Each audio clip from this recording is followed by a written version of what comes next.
अस्सलाम वालेकुम नाज़रीन, प्रोग्राम टसरवाम के साथ मैं हूं अफजल अयूबी। नाज़रीन, वफाकी हुकूमत ने इत्तेहादियों से मिलकर वफाकी बजट 7,150 अरब रुपए का पेश किया, मगर IMF की शराइत पर फिर दोबारा वफाकी बजट पेश करना पड़ा 7,450 अरब रुपए का। वो भी पास हुआ, उसके बाद फिर दूसरा तरमीमी आर्डिनेंस भी आ चुका है, 2 मिनी बजट भी आ चुके हैं। IMF का जो मुआहदा है वो मंजूर हो चुका है। अब आवाम को खुश होना चाहिए या फिर दोबारा तैयार रहना चाहिए, महंगाई के लिए भी और टैक्सेस के हवाले से भी। इस पर आज हम गुफ्तगू करेंगे। आसम साहब, जो तरमीमी आर्डिनेंस आया है 1 जुलाई से जो एप्लीकेबल होगा, इसमें क्या तब्दीलियाँ की गई हैं और इसकी ज़रूरत क्यों महसूस हुई थी? आपको याद होगा कि जो छोटे ताजर हैं उन्होंने एहतजाज किया था जी। बेसिकली हुआ ये था कि 2022 का जो बजट है, फाइनेंस एक्ट जब अप्रूव हुआ, उससे पहले भी छोटे ताजरों पर टैक्स था बिजली के बिल के ज़रिए, और 20,000 बिजली के बिल तक जो है उसको हम उर्फ़ आम में कहते हैं टीयर 2 रिटेलर्स। वैसे ये टर्मिनोलॉजी लॉ में डिफ़ाइन नहीं है, लॉ में टीयर 1 रिटेलर ही लिखा हुआ है। टीयर 2 रिटेलर से मुराद उर्फ़ आम में छोटे ताजर, छोटे दुकानदार। तो उसमें ये था कि उससे पहले भी बिजली के बिल तक 20,000 रुपये तक 5% सेल टैक्स था, और 20,000 से ऑनवर्ड जो है 7.5% सेल टैक्स था। जब इस बजट में इन जो छोटे ताजर हैं, क्योंकि इनका सेगमेंट भी कलेक्टिवली इन एग्रीगेट अगर देखें तो एक अच्छा रेवेन्यू बनता है, दे आर अर्निंग मोर, तो उसके ऊपर उन्होंने टैक्स इम्पोज किया। और वो टैक्स बड़ा रिगरस टैक्स था, जिसमें आपने न्यूज़ में भी सुना होगा कि 30,000 रुपये बिजली के बिल तक 3,000 रुपये सेल टैक्स था, फिर 30,000 से 50,000 रुपये तक 5,000 था, और फिर 50,000 से ऑनवर्ड 10,000 था। सो यू नो कि 50,000 रुपया बिजली का बिल किसी भी कमर्शियल मीटर का आना एक आम सी बात है, जो कि 10,000 रुपये अगर सेल टैक्स है तो बहुत ज़्यादा बर्डन बन जाता है। सो ऑब्वियस सी बात है, ये एक इर्राशनल सी चीज़ इंट्रोड्यूस हुई, और फिर ताजर सब लोगों ने मिलकर एहतजाज किया, जिसको गवर्नमेंट ने बहरहाल कंसिडर किया ऑन फेडरल लेवल भी, और उसमें फिर उन्होंने तरमीमी ऑर्डिनेंस के बाद इसमें चेंज किया, और उस पर फिर ये किया कि जितने टैक्सेस इम्पोज किए थे बजट के अंदर, फाइनेंस एक्ट के अंदर, उन सब को ओमिट किया, और फिर उसको प्रीवियस स्टेट में लेके गए हैं, यानी कि बजट से पहले वाली जो चेंज थी, यानी कि 20,000 तक अगेन 5% लगेगा, और 20,000 से ऑनवर्ड 7.5% लगेगा।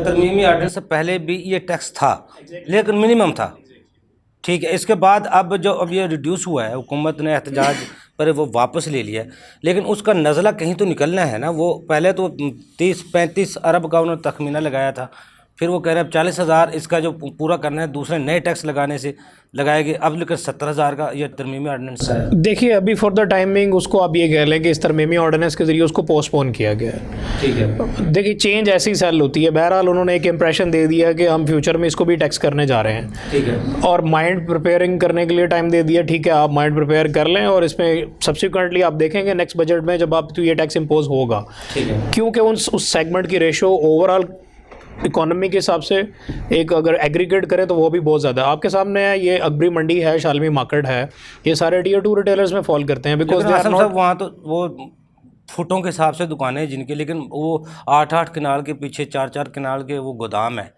वो छोटी छोटी सी दुकानें हैं, 1 मीटर लगा हुआ, लेकिन वहाँ वो जनरेटर इस्तेमाल करते हैं। आपकी बात ठीक है। देखें, लेजिस्लेशन जो है वो ऐसे ही होती है, किसी ना किसी क्राइटेरिया को मीट करते हुए किसी ना किसी जगह से आपको रेवेन्यू ड्राइव करना पड़ता है। सो राइट नाउ हमारे पास जो चीज़ अवेलेबल है वो बिजली के बिल हैं, किसी और तरीके से उनको पकड़ा नहीं जा सकता, क्योंकि कैश बेस इकोनॉमी है, बैंक्स उनके नहीं डॉक्यूमेंटेड। सो हमने बिजली का बिल ही पढ़ना चाहिए, ये जस्ट एक आगाज़ है। इससे ऑनवर्ड डेफिनेटली सेल्स टैक्स के उस कवानीन में 40B का सेक्शन भी है, जिसमें वो रेड करते हैं, और आए दिन जो है ना वो इलीगल माल बरामद भी करते हैं। आपने पिछले दिनों भी देखा, आबिद मार्केट में भी किया, उधर भी किया उन्होंने। ये फिक्स टैक्स स्कीम में एक इनकम टैक्स भी लगा था। एग्जैक्टली, इसमें either of the both of the taxes था कि इनकम टैक्स या फिर सेल्स टैक्स, बट अब इसमें अगर विड्रॉ हुआ तो वो खत्म हो गया। विड्रॉ सेल्स टैक्स भी जो एज एट 22 बजट में हुआ था, 2022 के बजट में, वो सेल्स टैक्स भी ख़त्म हो गया, और इनकम टैक्स सेक्शन 99A भी चेंज हो गया, खत्म हो गया। एग्जैक्टली। इसका मतलब ये तरमीमी ऑर्डिनेंस के बाद अब वो ताजर हजरात जो अब खुश हैं, अगर वो टैक्स नेट में रहते तो वो खुश रहते, ना उनका ऑडिट होना था, ना उन पे छापे पड़ने थे, आज़ाद होना था, उन्होंने सूखा सांस लेना था। लेकिन अब फिर दोबारा ऑर्डिनेंस के जरिए अब फिर भी उनको ऊपर एक्शन हो सकता है, ऑडिट में भी आ सकता है। बिजली के बिलों के जरिए तो अभी भी टैक्स लगेगा अच्छा, उनके उसके ऊपर। लिए शराइत थी एंटीन होना? उसमें तो शराइत ये भी थी कि ज़ाहिर नॉन फाइलर होगा, उधर से अगर एक्टिव टैक्स पेयर लिस्ट में शामिल नहीं है तो उस सूरत में फिर टैक्स डबल हो जाता है उनका। तो इस तरह से चीज़ें हैं, पिछले कानून में तो थी, लेकिन परसुएंट टू एहतजाज की जी जो उन्होंने प्रोटेस्ट किया है ऑल ओवर द पाकिस्तान, तो उसको फ़िलहाल उन्होंने पोस्टपोन किया। आसम साहब, ये तरतीमी बिल जब आया है, अब इसमें जो कुछ चीज़ें विड्रा की गई हैं, उनमें जो चार्टर अकाउंटेंट के ऊपर और वकील लायर्स के ऊपर और उनके ऊपर भी टैक्स लगे थे, वो भी ख़त्म हो गए। दूसरा ये बताइए कि जो सुपर टैक्स है, इसको आप किस तरह देखते हैं? जी बिल्कुल, आपने ठीक फरमाया है। इसमें चार्टर्ड अकाउंटेंट्स, लॉयर्स, बेसिकली ये वो तमाम प्रोफेशनल्स जो डोमेस्टिक कनेक्शंस के ऊपर अपनी प्रैक्टिस कर रहे थे, जैसे डॉक्टर्स हैं, सीएज हैं, लॉयर्स हैं, उनके ऊपर टैक्स लगाया गया था बिजली के बिलों के ज़रिए। 235 एक सेक्शन है advance tax on electricity consumption, उसमें सेक्शन 1 इंट्रोड्यूस करवाया गया और उसके स्लैब सेम ही थे। लेटर ऑन एक रिट पिटीशन फाइल हुई, उसके बाद उसको विड्रॉ कर लिया गया। ये हमेशा से होता है कि वो लॉयर्स की सर्विसेज एक एज़ पर कॉन्स्टिट्यूशन एक एंसिलरी सर्विसेज में आती हैं जो सब्जेक्ट टू टैक्सेशन नहीं है पाकिस्तान में। ये doctors, lawyers, charter accountant firm में ये भी टियर 2 में आती हैं? नो, ये टियर 2 नहीं है, ये बेसिकली वो सर्विसेज हैं जो डोमेस्टिक कनेक्शंस यूज़ करके और प्रोफेशनल्स अपने घरों में जैसे दे रहे हैं, ये वो हैं बेसिकली। सो इसको technically on the grounds of law, on the grounds of constitution इसको उड़ा दिया बेसिकली, ये उन्होंने ओमिट कर दिया सेक्शन।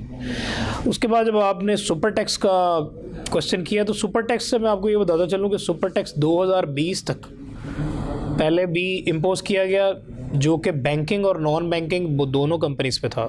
उसके बाद सिर्फ बैंकिंग कंपनीज़ के लिए रह गया 4%, उसमें 500 मिलियन से टर्नओवर जो ज़्यादा है। नॉन बैंकिंग कंपनीज़, दूसरी कंपनीज़ जो हैं, उसके ऊपर ओमिट हो गया, ज़ीरो हो गया। 2021 और 22 से ऑनवर्ड तो ज़ीरो हो गया।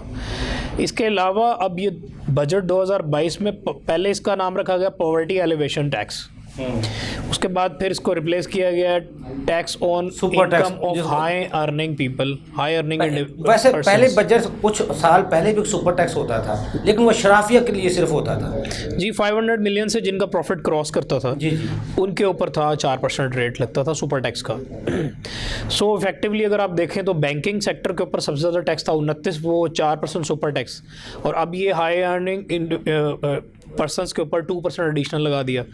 सो बैंक्स तो अब चले गए 29-4-35% पे अराउंड चले गए। वो 35 ना 40 से बैंक क्रॉस से कर गया, 55%, 40 से क्रॉस कर गया। 40 उनका 44% रेट था प्लस 10% उनको तकरीबन 54-55% टैक्स। कोई शक नहीं है जी जी। अब इसमें ये है कि जो नॉन बैंकिंग कंपनीज है उसका तो वो सुपर टैक्स तो पहले ही ख़त्म कर दिया। अब इसमें उन्होंने स्लैब्स दे दी हैं।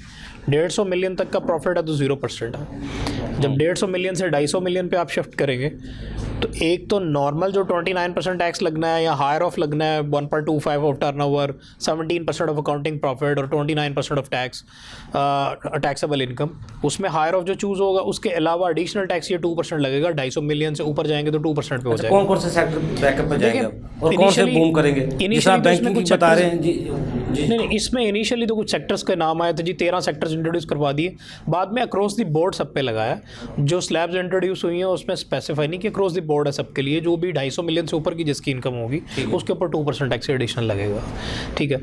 अच्छा, इसमें एक चीज़ ये है कि ये बजट वैसे तो इफेक्टिव होता है 2 जुलाई से ऑनवर्ड, लेकिन ये जो है ये सुपर टैक्स ये for tax year 2022 which is concluding on 30 June which has already been concluded on 1 साल बाद जिसको जाके एप्लीकेबल होना था वो 1 साल पहले हो गया। एग्जैक्टली। प्लानिंग नहीं की थी उसके हवाले से उनका सारी कंपनीज ने बिल्कुल अपनी फाइनेंशियल प्लानिंग में इसको शामिल नहीं किया था। और टैक्स बेसिकली एक बिजनेस कॉस्ट है और उसमें एक एडिशनल लास्ट डे पे समझ लें कि एडिशनल एक 2% टैक्स खा गया। अच्छा, वैसे आसिम साहब आप अकाउंट्स बनाते हैं, चीज़ों को देखते हैं, IMF से जरा कर्जा मिल रहा है, सर्वाइवल है, जिस तरह फ्लड भी आ गया है, फ्लड के ऊपर भी हुकूमत को रिलीफ इसमें टैक्सेशन में दे सकती है या कुछ दिया है? देखें, सर्वाइवल के लिए अगेन वही मुश्किल फ़ैसले मुश्किल फैसले ये अभी नहीं है मुश्किल कि फैसले आने हैं। एक्जैक्टली ये मुश्किल फैसले ये नहीं है। देखिए आपको कहीं भी अभी फ़िलहाल 2030 तक का विजन नज़र नहीं आएगा, 2040 तक का विजन नज़र नहीं आएगा। जब भी कोई मुल्क इस तरह की सिचुएशन में फंस जाता है तो आप क्वार्टरली प्लानिंग कर रहे होते हैं। सो अनफॉर्चुनेटली अभी हमारा फोकस इस पे है कि हम इस विशियस सर्कल में से निकल आएँ। इसको विशियस सर्कल कहते हैं इकोनॉमिक्स के टर्म्स में, ठीक है। इसमें से निकल आए, देन अगेन हम विजन सेट करके एक नॉर्मल पेस पे जब आ जाएंगे तो हम एक लॉन्ग रन में अपना विजन सेट कर सकते हैं। अकाउंटेंट जैसे आपके क्लाइंट्स होते हैं वो कहते हैं यार इस साल हमें घाटा पड़ गया है, मुश्किलात है, तो इस तरह का अकाउंट बना दें यार जो मुझे कुछ देना ना पड़े। तो हुकूमत इस सिचुएशन से फ़ायदा उठा सकती है, फ्लड की सिचुएशन को आलमी सतह पर भी देखा जाए पाकिस्तान में जितना नुकसान हुआ है 1000 अरब रुपया तखमीना लगाया जा रहा है जो ये नुकसान हुआ है। देखिए अनफॉर्चुनेटली ये तीसरा साल है, इनफैक्ट चौथा साल है जब से हम लोग पहले कोविड ले गया 3 साल और फिर अब ये सैलाब आ गया। अक़वाम मुत्तहिदा में भी ये स्पीच की गई है, ये वक्त किसी भी मुल्क पे आ सकता है। एग्जैक्टली क्योंकि क्लाइमेट चेंजेस हैं, लैंडर कोई छूट देंगे, सकता। IMF कोई छूट देगा, हुकूमत को कोई फ़ायदा उठा सकती है। देखिए IMF जैसे कि उमर साहब ने बताया कि IMF कोई इस तरह से कोई दुश्मन चीज़ नहीं है। वो एडवाइस करते हैं, वो गाइडलाइंस, वो मैयर्स जिससे आपकी इकोनॉमी अगेन ट्रैक पे आ सके। सो इन माय व्यू हम लोगों ने जो आपस में लड़ के इकोनॉमी का जो हाल किया है कि जी एक आता है दूसरे की पॉलिसी इस्तेकाम के बगैर मुआशी इस्तेकाम नामुमकिन है। अनफॉर्चुनेटली मैं ये कहूँगा कि उन्होंने by force charter of economy एक तरह से इंट्रोड्यूस करवा दिया है कि ये वो चीज़ें हैं जो एक बताएंगे आप करोगे। शर्त रखी गई थी, अब IMF ने रखी थी, अब जो पार्लियामेंटेरियन के और ब्यूरोक्रेट्स के जो असासे होंगे वो अवाम के साथ में होंगे, ओपन होंगे। इससे कोई फ़र्क पड़ेगा? यह अच्छा शगुन है, क्योंकि जिसकी वो कहते हैं ना। देखिए ट्रांसपेरेंसी होना बिल्कुल अच्छी बात है, ट्रांसपेरेंसी होनी चाहिए, उस पर फिर टैक्स देना पड़ेगा। खाली डिक्लेयर कर देना ये सोल्यूशन नहीं है। मेरे ख्याल से उनको टैक्स के नेट में लेके आना और उसके ऊपर प्रॉपर टैक्स कैलकुलेट करके उनसे टैक्स कलेक्ट करना। या ठीक है अभी पिछले सालों में अगर डिक्लेयर नहीं किया, अभी रिटर्न में रख कर डिक्लेयर कर देंगे, वो पर्पस सर्व नहीं करेगा। अच्छा, जब तक आप उनको प्रॉपर नोटिस सर्व करके उनसे सोर्स ऑफ इनकम नहीं पूछेंगे कहाँ से बनाए भाई, और उस इनकम के ऊपर आपने टैक्स दिया था कि नहीं दिया था, जो कि सेक्शन में मौजूद भी है, सेक्शन 111 अनएक्सप्लेन्ड इनकम में आप उनको नोटिस सर्व करें और उनसे पूछें। ठीक है, अगर दूसरा अमनेस्टी की IMF कह रहा है, पहले भी पार्लियामेंट से कानून बनता था तो अमनेस्टी आती थी, लेकिन अब शर्त ये रखी गई पहले उस पर बहस होगी हर तरह से, फिर वो पास होगी, उसके बाद जी आपने बजा फरमाया। पहले प्रेसिडेंशियल ऑर्डिनेंस के जरिए भी आ सकती थी अमनेस्टी, और आई भी है, आपने देखा आई भी है कंस्ट्रक्शन के लिए। खास तबकात को नवाजा जाता था, अगर पार्लियामेंट में बहस होती है वो फिर सबके लिए ओपन होगी। देखें एमनेस्टी किसी एक पर्टिकुलर सेक्टर के लिए भी आएगी, प्रोसेस वही रहेगा। अगर नेशनल असेंबली से उसकी अप्रूवल होगी, उस पर बहस होगी, दोनों हाउसेज उस पर अप्रूवल देंगे, फिर वो फोर्स में आएगी, ना कि एक स्टैट्यूटरी रेगुलेटरी ऑर्डर के जरिए। आसम साहब, आपके साथ एक बड़ा अच्छा प्रोग्राम हुआ था आर्टिफिशियल मैनेजमेंट ऑफ इकॉनमी, क्या ये इत्तेहादी हुकूमत उसको करने की कोशिश की है? कहाँ तक कामयाब हुई है? ये मुमकिन है आर्टिफिशियल मैनेजमेंट के ज़रिए इकॉनमी को बेहतर किया जा सकता है? मैनेजमेंट हमेशा आर्टिफिशियल होती है, ये there is nothing natural in the management. आपको हमेशा किसी ना किसी क्राइसिस में पुट इन किया जाता है कि आप इसको मैनेज करें, यही एक्चुअली मैनेजमेंट है। ये बेसिकली अभी जो हो रहा है ये मैनेजमेंट नहीं है, ये मजबूरी है कि एक शख्स डूबा हुआ है, अब उसने जहाँ भी उसका हाथ पड़ेगा उसने हाथ डाल के तो उसने निकलना है उसमें से। ये आर्टिफिशियल मैनेजमेंट नहीं है। जी जी। अभी फॉर द टाइमिंग सिर्फ ये है कि आप अपनी सर्वाइवल की जंग लड़ रहे हैं, और सर्वाइवल की जंग भी सिर्फ ये है कि आप यहाँ तक डूब चुके हैं और फिर आपने बस बचना है, दैट्स इट। हल है स्टेक होल्डर के साथ आज भी बैठा जाए, आपको वो चाहिए, डॉलर चाहिए तो आपको स्टेक होल्डर दे सकते हैं, आपको ताजिर बिरादरी दे सकती है। गोल्ड जितना पड़ा हो उस पर अमनेस्टी दें, आज भी ये आप मुल्क से इकट्ठा कर सकते हैं। देखिए मेरे ख्याल से पैसा इस प्रॉब्लम का हल अकेला नहीं है, ठीक है। बिहेवियर चेंजेस होनी चाहिए। नेशन बिल्डिंग एक अलग से एक टास्क है, और जिसके लिए ऊपर जो लीडर चाहिए आपको, वो भी इसी तरह के पढ़े लिखे चाहिए, एतमाद करती है। जी एग्जैक्टली, और जिनका माइंड क्लियर हो कि हमने ये नहीं करना। जी जी। लेकिन कॉन्फ्लिक्ट ऑफ इंटरेस्ट नहीं होना चाहिए। सीधी सी बात है, एक शख्स अगर ऑलरेडी बिजनेस में है और वो इस स्टेट को हेड भी कर रहा है, इसको कॉन्फ्लिक्ट ऑफ इंटरेस्ट कहेंगे। अल्टीमेटली ना चाहते हुए बीइंग अ ह्यूमन बीइंग, उसके अंदर एक इंट्यूट आएगी कि मैं अपने बिजनेस के लिए कुछ ना कुछ प्रिविलेजेस इकट्ठे करूं। और अगर 272 280 MNAs MPs बैठे हैं और वो बिजनेसमैन भी हैं, ये सीरियस कॉन्फ्लिक्ट ऑफ इंटरेस्ट है।